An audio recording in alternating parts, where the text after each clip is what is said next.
आज मैं पत्नीपुर सब्जी मंडी में आया हूँ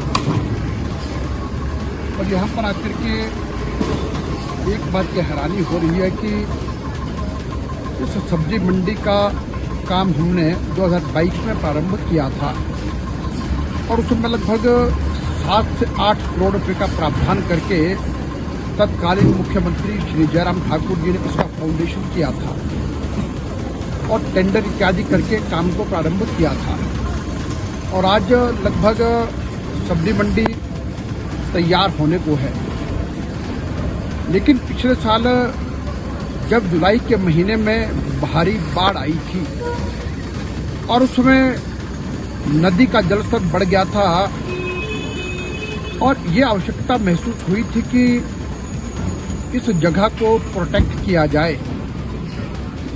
लेकिन हिमाचल प्रदेश की सुप्पू जी की सरकार ने इसकी प्रोटेक्शन के लिए कोई कदम नहीं उठाया, जिस बात को लेकर के मैं हैरानी जताता हूँ।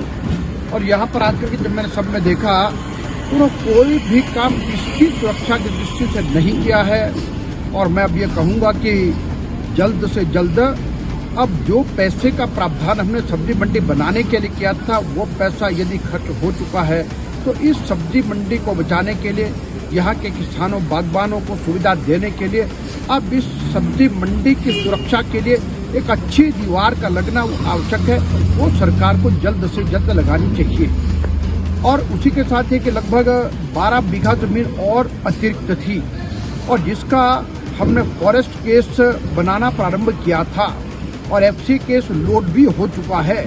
लेकिन इस सरकार ने उस जमीन को बचाने के लिए कोई प्रयास नहीं किया। अब उसमें से अधिकतर जमीन बह चुकी है। अब मैं फिर से कहूंगा कि वो जमीन भी फिर से आए और ठीक सुरक्षा दीवार लग करके इसको सुरक्षित किया जाए। और साथ में यहाँ पर इस मैदान में मैं देख रहा हूँ कि जो काम हम जितना छोड़ गए थे उतना ही उससे आगे बढ़े नहीं है। और अब तुरंत यहाँ पर सोलिंग का टेंडर लगे और सोलिंग के बाद इसको टायरिंग करने का ताकि पक्का हो, कीचड़ इत्यादि ना रहे। और मैं इससे पहले आलू रोड की सब्जी मंडी में गया तो वहाँ भी पिछले वर्ष तो नुकसान हुआ था